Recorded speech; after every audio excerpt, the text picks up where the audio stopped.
আসসালামু আলাইকুম। আমন্ত্রণ বাংলাদেশ সংবাদে, সঙ্গে আছি বিপাশা মজুমদার। শুরুতে বিআরবি কেবলস সংবাদ শিরোনাম। করোনায় আরও ৭৬ মৃত্যু, শনাক্তের হার ১৯% বেশি।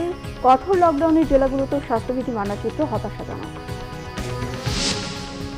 হঠাৎ রাজধানীর সঙ্গে সারা দেশের বাস ও লঞ্চ চলাচল বন্ধে বিপাকে যাত্রীরা। ঈদে করোনার বিস্তার ঠেকাতে দেশ জুড়ে চলাচলে এখনই বিধিনিষেধ চান বিশেষজ্ঞরা। বিশ্ব দুর্যোগ মোকাবেলায় উদাহরণ তৈরি করেছে বাংলাদেশ। সুনির্দিষ্ট পরিকল্পনা ও সুষ্ঠু বাস্তবায়নে এগিয়ে যাচ্ছে দেশ, বললেন প্রধানমন্ত্রী। স্বরাষ্ট্র মন্ত্রণালয় এনআইডি নিয়ে দুর্ঘটনার আশঙ্কা মির্জা ফখরুলের। রাজনীতিতে হিংসা ও ষড়যন্ত্রের হোতা বিএনপি, বললেন ওবায়দুল কাদের। বিআরবি কেবলস সংবাদ শিরোনাম দেখছিলেন, এবার বিস্তারিত। দেশে করোনায় একদিনে আরও ৭৬ জনের মৃত্যু হয়েছে। এ নিয়ে মোট মৃত্যুর সংখ্যা দাঁড়ালো ১৩,৭০২ জনে। মঙ্গলবার স্বাস্থ্য অধিদপ্তরের প্রেস বিজ্ঞপ্তিতে জানানো হয়, নতুন করে করোনা শনাক্ত হয়েছে ৪,৮৪৬ জনের। এ পর্যন্ত শনাক্ত হয়েছে ৮,৬১,১৫০ জন। পরীক্ষার বিপরীতে ২৪ ঘন্টায় শনাক্তের হার কিছুটা বেড়ে দাঁড়িয়েছে ১৯.৩৬%। সুস্থতা কমে হয়েছে ৯১.৫৫%। মৃত্যুর হার ১.৫৯%।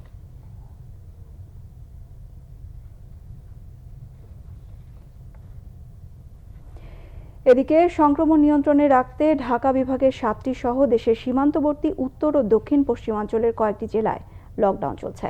শনাক্ত মৃত্যু বেশি হওয়ার পরও এসব এলাকায় জনসচেতনতার চিত্র হতাশাজনক। লকডাউন বাস্তবায়ন ও স্বাস্থ্যবিধি মানতে কঠোর পদক্ষেপ চান সচেতনরা। নারায়ণগঞ্জে লকডাউনের প্রথম দিন সকাল থেকেই কঠোর অবস্থানে আইন শৃঙ্খলা বাহিনী। শহরে গণপরিবহন ও সব ধরনের দোকানপাট বন্ধ রয়েছে। জেলায় ঢোকার সব পয়েন্টে চেকপোস্ট চলছে। মানিকগঞ্জেও দোকানপাট, গণপরিবহন বন্ধ। এরই মধ্যে হেঁটে গন্তব্যে গেছেন অনেকে। লকডাউন মনে হচ্ছে না, দোকানপাট বন্ধ ঠিক আছে, কিন্তু মানুষজন ঘরের বাইরে বেরিয়েছে সবাই। বিধিনিষেধ তো মানুষের চলাচলে দেওয়া উচিত। বেশ কিছু গাড়ি আরিচা ঘাটের ওই পারে তারা আটক ছিল, অনেক রাত্রে এসে ফেরি পার হতে পারে নাই। সেই গাড়িগুলো সকালে তারা এসছে, আমরা সেইগুলোর বিষয়ে ছাড় দিয়েছি। পরবর্তীতে এখন সম্পূর্ণভাবে আন্তজেলা বলেন এবং লোকাল বাস বলেন, সব বাস বন্ধ আছে। মুন্সিগঞ্জে বৈরী আবহাওয়ার মধ্যে সকাল থেকে লকডাউন কার্যকর হয়েছে। লঞ্চ ও বাস চলাচল বন্ধ থাকলেও ঢাকার উদ্দেশ্যে ছেড়ে গেছে সিএনজি, অটোরিকশা ও লেগুনা। জেলার 10টি প্রবেশ মুখে চেকপোস্ট বসানো হয়েছে। গাজীপুরে 7 দিনের কঠোর লকডাউনের প্রথম দিনেই ঢিলেঢালা ভাব। ঢাকা টাঙ্গাইল মহাসড়কের চন্দ্রায় ও ঢাকা ময়মনসিংহ মহাসড়কের চান্দনা চৌরাস্তা এলাকায় দূরপাল্লার গাড়ি ও আঞ্চলিক সড়কে যানবাহন চলাচল করছে। খুলনায় লকডাউন কার্যকর করা হয়েছে কঠোরভাবে। নগরীর প্রধান সড়কগুলো বাঁশ দিয়ে ব্যারিকেড তৈরির পাশাপাশি টাঙিয়ে রাখা হয়েছে লাল কাপড়। খুলনার সাথে সারা দেশে ট্রেন ও বাস চলাচল বন্ধ রয়েছে। রাজশাহীতে 12তম দিনের মতো চলছে সর্বাত্মক লকডাউন, তবে তা অনেকটা ঢিলেঢালা। সাতক্ষীরায় 3য় সপ্তাহের লকডাউনের 4র্থ দিনেও স্বাস্থ্যবিধি মানার তেমন বালাই নেই। হাটবাজারগুলোতে মানুষের ভিড়। লকডাউন কার্যকরে পুলিশের তৎপরতাও তেমন কাজে আসছে না। পরিণামে মৃত্যু, সংক্রমণ কোনোটাই কমেনি। কুষ্টিয়ায় লকডাউন বাস্তবায়নের চেষ্টা করছে আইন শৃঙ্খলা রক্ষাকারী বাহিনী। শহরের প্রবেশ মুখে ব্যারিকেড দিয়ে জনসমাগম নিয়ন্ত্রণের চেষ্টা চলছে। টাঙ্গাইল ও এলেঙ্গা পৌরসভায় লকডাউনের মধ্যেও শহরের নতুন টার্মিনাল থেকে ছেড়ে গেছে দূরপাল্লার কিছু বাস। কঠোর বিধিনিষেধের কারণে বন্ধ রয়েছে শহরের মার্কেট ও বিপণী বিতান। ঝিনাইদহেও মঙ্গলবার সন্ধ্যা 6টা থেকে 30 জুন মধ্যরাত পর্যন্ত সর্বাত্মক লকডাউনের ঘোষণা দেওয়া হয়েছে। জনসাধারণের অবাধ চলাচল নিয়ন্ত্রণের চেষ্টা করছে পুলিশ। 30 তারিখ মধ্যরাত পর্যন্ত আমাদের এই জেলাতে পূর্ণাঙ্গভাবে আসলে সকল কার্যক্রম বন্ধ ঘোষণা করছি। সেখানে সকল প্রকার দোকানপাট, শপিং মল এবং ব্যবসা প্রতিষ্ঠান সহ গণপরিবহন সবকিছু বন্ধ থাকবে এবং জনচলাচলও বন্ধ থাকবে। এন্ট্রি এবং এক্সিট পয়েন্টগুলোতে আমরা চেকপোস্ট বসিয়েছি এবং এক চেকপোস্টের মাধ্যমে আমরা জনগণের চলাচল সীমিত করার চেষ্টা করেছি। কেউ মাস্কবিহীনভাবে যত্রতত্র ঘুরে বেড়াচ্ছে কিনা সেগুলো আমরা নিয়ন্ত্রণ করছি। এছাড়া দিনাজপুর, নাটোর, বগুড়া সহ দেশের বিভিন্ন জায়গায় চলছে ঢিলেঢালা লকডাউন। সংক্রমণ পরিস্থিতিও নিয়ন্ত্রণের বাইরে। Banglavision news desk. অন্যদিকে করোনা পরিস্থিতি অবনতির আশঙ্কার মধ্যে হঠাৎ দূরপাল্লার বাস চলাচল বন্ধের সিদ্ধান্তে চরম বিপাকে মানুষ। অনেকে জানতেনই না বাস বন্ধের খবর। তারা বৃষ্টি মাথায় ভিড় করেন রাজধানীর বাস টার্মিনালগুলোতে। গাড়ি না ছাড়ায় টিকিটের টাকা ফেরতও দেওয়া হয়েছে কোনো কোনো বাস কাউন্টার থেকে। এদিকে রাজধানীর সঙ্গে রেল যোগাযোগ চালু থাকলেও লকডাউনের আওতায় থাকা জেলাগুলোতে কোনো ট্রেনই থামবে না। করোনার দ্বিতীয় ঢেউয়ের মধ্যে এখন মোটা দাগে শঙ্কা পাচ্ছে ভারতের করোনার ধরন। তাই সীমান্ত জেলায় লকডাউন চলার সাথে সাথে মঙ্গলবার থেকে লকডাউনের মধ্যে পড়েছে রাজধানীর আশেপাশে 7 জেলা। করোনায় মৃত্যু শনাক্তের হার বৃদ্ধির প্রবণতা সোমবার রাতে 30 জন পর্যন্ত দূরপাল্লার বাস বন্ধের নির্দেশনা দেওয়া হয়। সকালে বের হয়েছে, রোগী নেই, ওই যে ওখানে আছে। এখন তো যাওয়া মানে রোগী আটতেও পারে না, খুব সমস্যা, ওই যে বসে আছে ওখানে। এখন তো থাকারও জায়গা না, এখন কি করবো এটাই তো ভাবতে পারতেছি না। গাড়ি টাকা পয়সাও শেষ, ধরেন আসছে আজকে 1 সপ্তাহ ডাক্তারের কাছে, এখন বাড়ি যাবো কি করে, এটা তো আমাদের এখন টেনশন। এখন আপনি রিলিজ দিয়ে দিয়েছে হসপিটাল থেকে, মানে আমাদের তো 1 টাকা 5 টাকা লাগবে। এখন বৃষ্টির মধ্যে ভিজা হোক আর যেমন হোক রাস্তায় শুয়ে থেকে রাত কাটানো লাগবো। সকাল 6টার পর দূরপাল্লার কোনো বাস বের হতে পারেনি রাজধানী থেকে।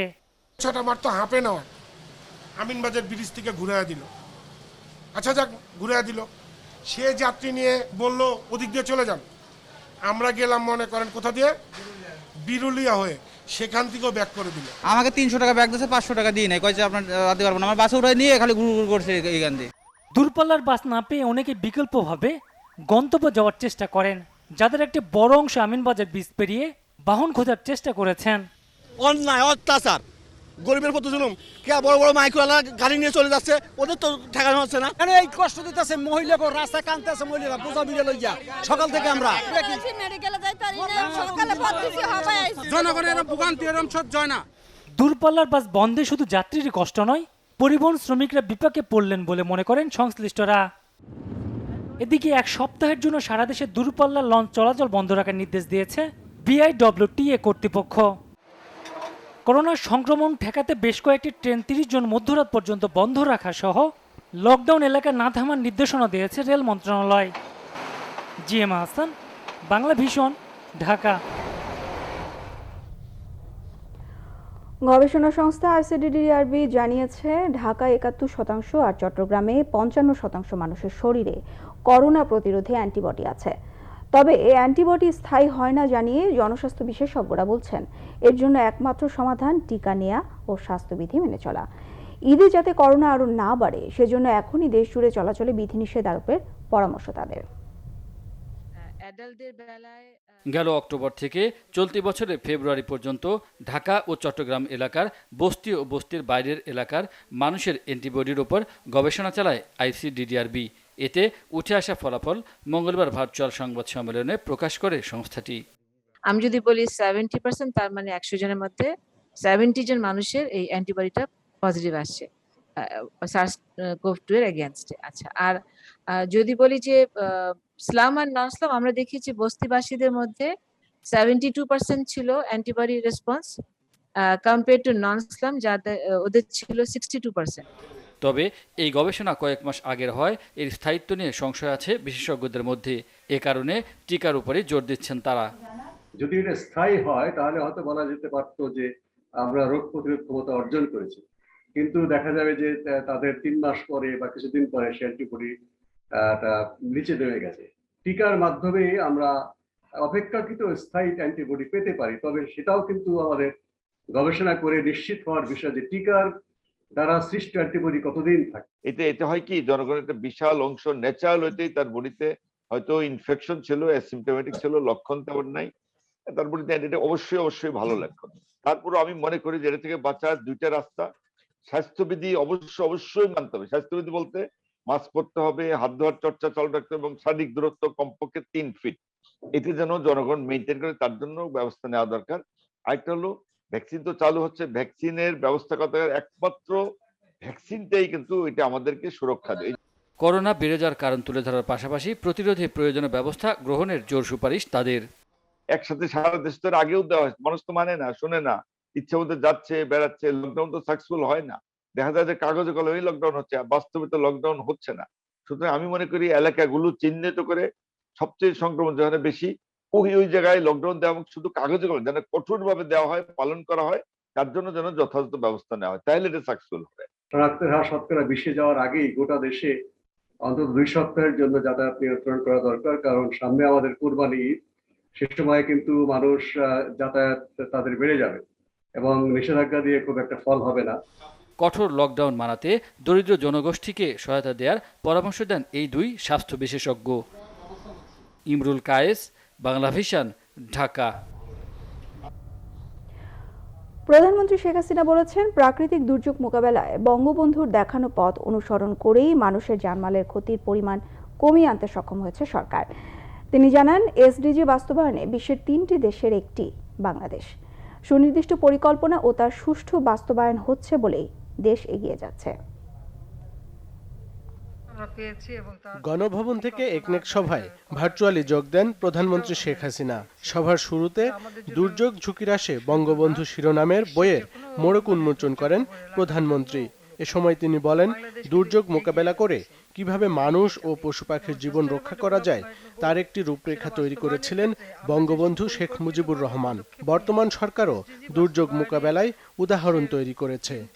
স্বাধীনতার পর জাতির পিতা বঙ্গবন্ধু শেখ মুজিবুর রহমান এই কিভাবে ঘূর্ণিঝড়ে মানুষের জানমালের ক্ষতি কমানো যায়, কিভাবে মানুষকে বাঁচানো যায়, শুধু মানুষ না, মানুষ এবং তার গৃহপালিত পশু পাখি সেগুলি বা সাধারণ পশু পাখিগুলিও তারাও কীভাবে বাঁচতে পারে, সেই চিন্তা ভাবনা থেকে তিনি অনেকগুলি পদক্ষেপ নিয়েছিলেন এবং যা আমাদের জন্য একটা বলবো যে এটা মাইল ফলক। জাতির পিতা বঙ্গবন্ধু শেখ মুজিবুর রহমানের সেই পদক্ষেপ অনুসরণ করেই কিন্তু আমরা এদেশের মানুষকে বাঁচাতে সক্ষম হয়েছি।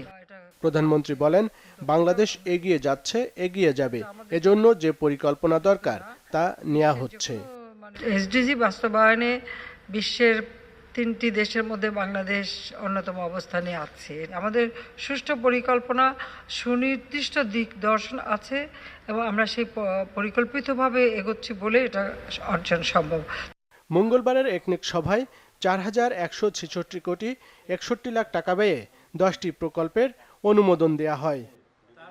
আরিফুল হক, বাংলা ভিশন, ঢাকা।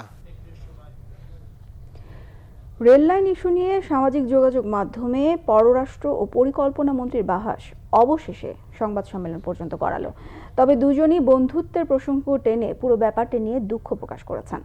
একটি ডিও লেটারকে কেন্দ্র করে ভুল বোঝাবুঝি সৃষ্টি বলে জানান তারা। সম্প্রতি আমার 5 জন কলিগ এই সুনামগঞ্জের এমপি আমার অফিসে আসছিলেন এবং তারা একটা দরখাস্ত নিয়ে আসছেন। রেলের লাইনটার যে রুটটা হচ্ছে ওইটা যেন ছাতক পর্যন্ত। ছাতক একটা ভালো জায়গা। সো তারা আমাকে বলছেন যে আপনি যদি রেলমন্ত্রীকে এই ব্যাপারে লিখেন তো আমরা খুব খুশি হব।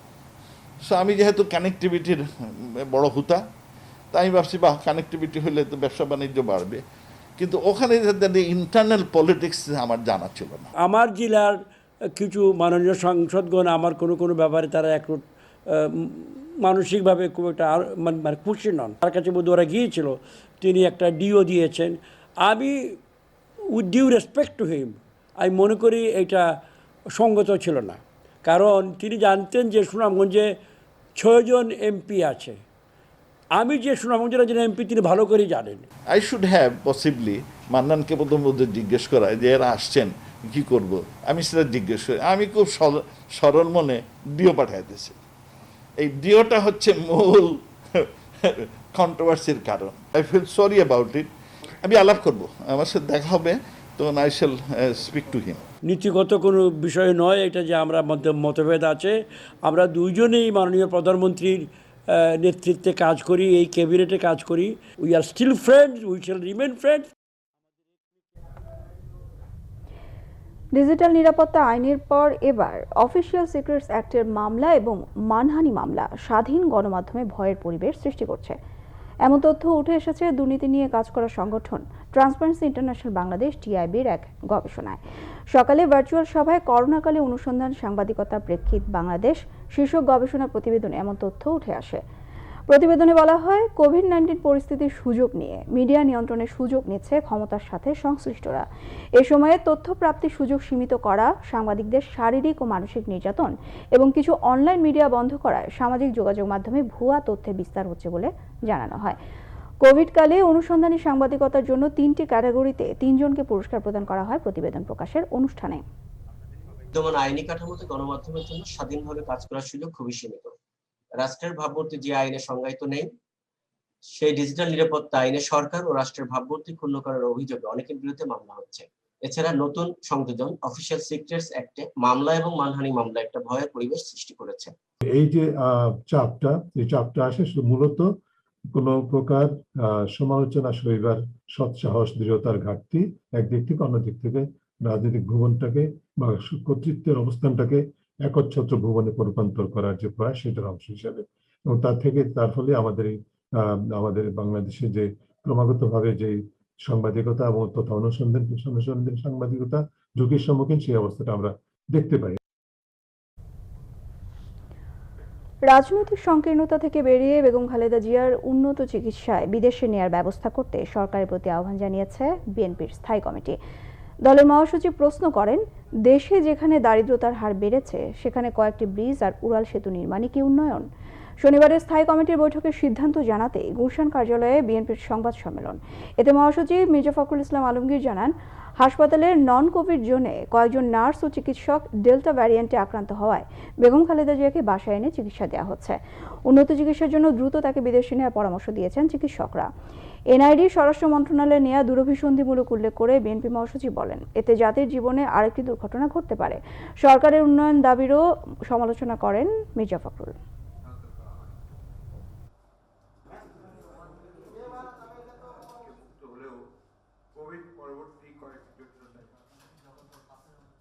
সবাই মনে করে দেশনেত্রী বেগম খালেদা জিয়া শুধু একজন বয়স্ক রাজনীতিবিদ নন, তিনি এই দেশের স্বাধীনতা সংগ্রামে অতুলনীয় অবদান রেখেছেন। গণতন্ত্র পুনরুদ্ধারে তার ভূমিকা কিংবদন্তির মতো। 3 বার প্রধানমন্ত্রী নির্বাচিত হয়েছেন, দেশের সর্ববৃহৎ রাজনৈতিক দলের সবচেয়ে জনপ্রিয় নেতা। তার পূর্ণাঙ্গ চিকিৎসা প্রয়োজন। সকল প্রকার রাজনৈতিক সংকীর্ণতা থেকে বের হয়ে তার সর্বোচ্চ চিকিৎসা এদেশের মানুষের প্রাণের দাবি। সভা দেশনেত্রী বেগম খালেদা জিয়ার সুচিকিৎসার জন্য দেশের বাইরে আরো চিকিৎসা কেন্দ্রে প্রেরণের জন্য দেশনেত্রী বিদেশ যাওয়ার ব্যবস্থা ত্বরান্বিত করা এবং তার মুক্তি প্রদানের আহ্বান জানান। আওয়ামী লীগের সাধারণ সম্পাদক ওবায়দুল কাদের বলেছেন, রাজনীতিতে হিংসা ও ষড়যন্ত্রের হোতা বিএনপি। ঢাকা যানবাহন সমন্বয় কর্তৃপক্ষ ডিটিসি এর বোর্ড সভায় ভার্চুয়ালি যুক্ত হয়ে তিনি কথা বলেন। ওবায়দুল কাদের বলেন, এদেশে হিংস্রতার নিকৃষ্ট উদাহরণ বিএনপি সৃষ্টি করেছে। অভিযোগ করেন, বিএনপি দেশে স্থিতিশীলতা চায় না, ত্রাস ও নৈরাজ্য সৃষ্টি করে ঘোলা পানিতে মাছ শিকার করতে চায়। আওয়ামী লীগ জনগণের ক্ষমতায়নে বিশ্বাস করে বলেই জনগণের প্রতি শ্রদ্ধাশীল বলে মন্তব্য তার। বলেন, শেখ হাসিনার মানবিকতা ও সহনশীলতাকে দুর্বলতা ভাবলে চলবে না। নির্বাচন ছাড়া ক্ষমতায় যাওয়ার আর কোনো পথ নেই বলেও বিএনপিকে স্মরণ করিয়ে দেন আওয়ামী লীগের সাধারণ সম্পাদক। হিংস্র আচরণ আওয়ামী লীগ করেনি। এদেশের রাজনীতিতে হিংস্রতা আর ষড়যন্ত্রের হোতা বিএনপি। তাই মিথ্যাচার আর ষড়যন্ত্রের পথ ত্যাগ করে জনগণের জন্য ইতিবাচক রাজনীতি করুন। জনগণ চাইলে নির্বাচিত হবেন। বাংলাদেশ আওয়ামী লীগ জনগণের ক্ষমতায়নে বিশ্বাস করে বলেই আমরা জনগণের প্রতি আস্থাশীল।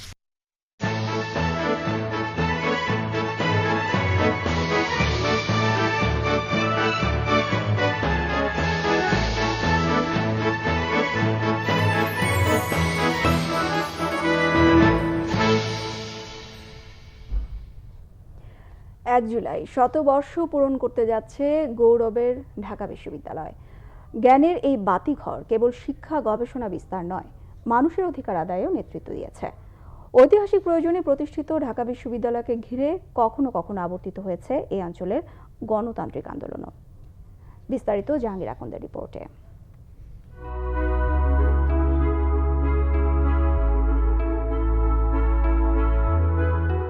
শিক্ষা দীক্ষায় পিছিয়ে পড়া পূর্ব বাংলার মুসলিম অধ্যুষিত জনগোষ্ঠীর অন্যতম আকাঙ্ক্ষা ছিল ঢাকায় একটি বিশ্ববিদ্যালয় প্রতিষ্ঠা করা। ১৯১১ সালে বঙ্গভঙ্গ রদের পর ঢাকা প্রাদেশিক রাজধানী হলে আকাঙ্ক্ষাটি রূপ নেয় জোরালো দাবিতে।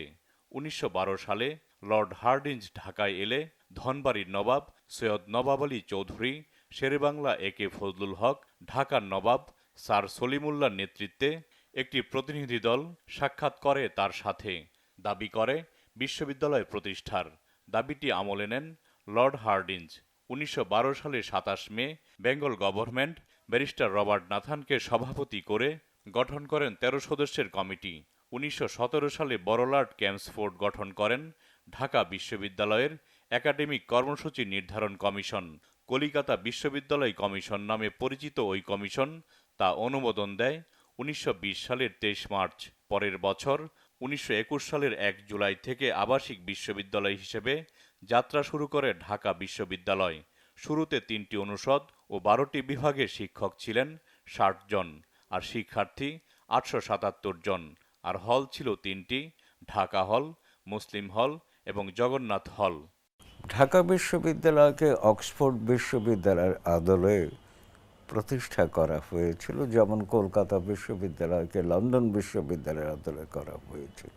তবে বিষয়টি কাঠামোগত, চেতনাগত নয়। 47 পর্যন্ত ঢাকা বিশ্ববিদ্যালয় অনেক ঐতিহ্যের ধারক ও বাহক ছিল। এখানে বিখ্যাত মনীষীরা শিক্ষিত হয়েছেন, শিক্ষকতা করেছেন, যেমন সত্যেন বোস। আইনস্টাইনের সঙ্গে যার নাম জড়িয়ে আছে, ভারতের বিখ্যাত অর্থনীতিবিদ অশোক মিত্র এই বিশ্ববিদ্যালয়ের ছাত্র ছিলেন। এই বিশ্ববিদ্যালয় 47 থেকে 71-এর মধ্যে নেতৃত্ব তৈরি করেছে, আন্দোলনে নেতৃত্ব দিয়েছে, সব কিছু করেছে। সামরিক শাসন আমলে বিশ্ববিদ্যালয় ধস নামতে শুরু করে, যে ধস এখনও চলমান। ভাষা আন্দোলন থেকে শুরু করে 1971 সালের মহান স্বাধীনতা যুদ্ধ, স্বৈরাচার বিরোধী আন্দোলন সহ মানুষের অধিকার আদায়ে প্রাচ্যের অক্সফোর্ড খ্যাত ঢাকা বিশ্ববিদ্যালয়ের ভূমিকা গৌরবোজ্জ্বল। শিক্ষা বিস্তারের সমান্তরালে জাতি গঠন ও বিকাশেও ঢাকা বিশ্ববিদ্যালয়ের অবদান অনন্য। তবে এখন প্রয়োজন এই বিশ্ববিদ্যালয়ের হারানো গৌরব পুনরুদ্ধার করা। কিন্তু দুর্ভাগ্যবশত ইদানিংকালে বিশ্ববিদ্যালয়ে জ্ঞান চর্চা সেভাবে হচ্ছে না। আমাদের উচিত ঢাকা বিশ্ববিদ্যালয়কে একটি বিশ্বমানের বিশ্ববিদ্যালয়ে পরিণত করা, এবং সেই অঙ্গীকার আজকের দিনে নূতন করে নিতে হবে। গৌরবের শতবর্ষী ঢাকা বিশ্ববিদ্যালয় তার ইতিহাস ও ঐতিহ্যকে ধারণ করে কতটা এগিয়ে যাচ্ছে তা নিয়ে রয়েছে নানা মত। এর মাঝেও ঐতিহ্যকে সারথি করে জ্ঞানের আলোকবর্তিকা প্রাণের ঢাকা বিশ্ববিদ্যালয় এগিয়ে যাবে, এমনটাই প্রত্যাশা সবার। জাহাঙ্গীর আকন্দ, বাংলা ভিশন, ঢাকা। পরপর দুদিনের প্রবল বৃষ্টিতে পানি নিচে তলিয়ে যায় রাজধানীর বেশ কিছু এলাকা। জলজটের কারণে নগরীর বিভিন্ন স্থানে তৈরি হয় যানজট। তবে বৃষ্টি বন্ধ হলে বেলা বাড়ার সাথে সাথে পানিও নেমে যায়। সিটি কর্পোরেশন কর্তৃপক্ষ জানিয়েছে, ওয়াসার কাছ থেকে পাওয়া খালগুলো পরিষ্কারের কাজ শেষ হলে জলজট তৈরি হলেও ঘণ্টাখানেকের মধ্যে পানি নেমে যাবে।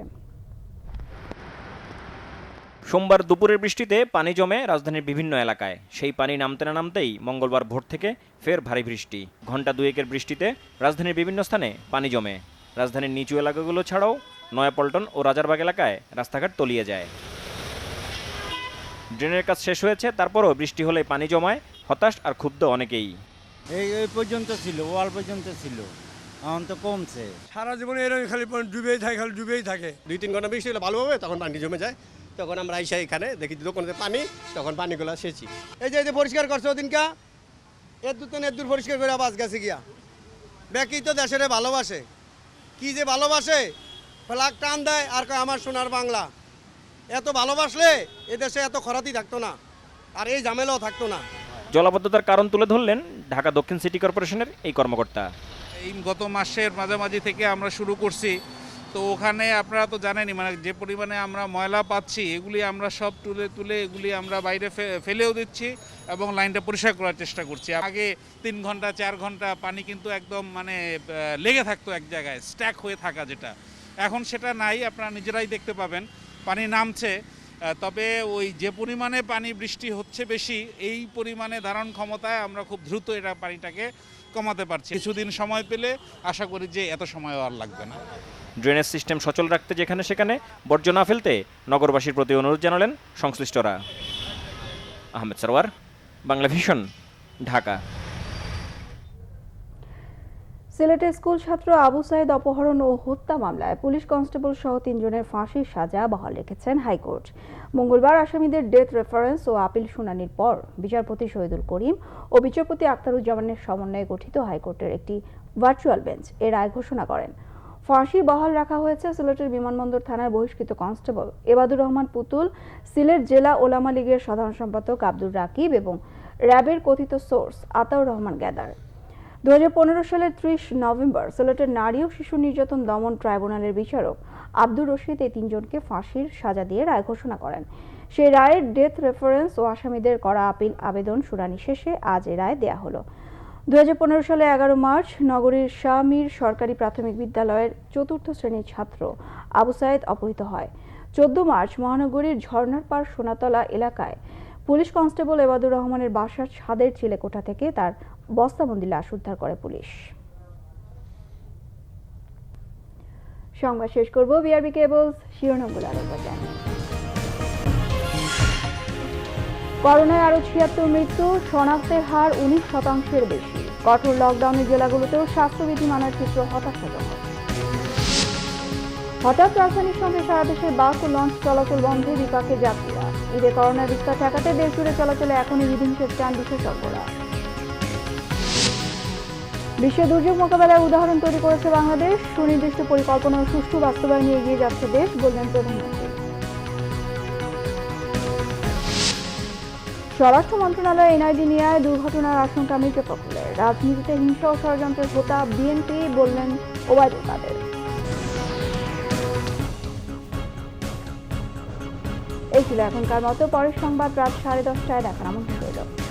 এছাড়া বাংলাদেশের সংবাদ ও সংবাদ সংশ্লিষ্ট অনুষ্ঠান দেখতে ভিজিট করুন www.bbnews24.com ও facebook.com/bangladeshernews।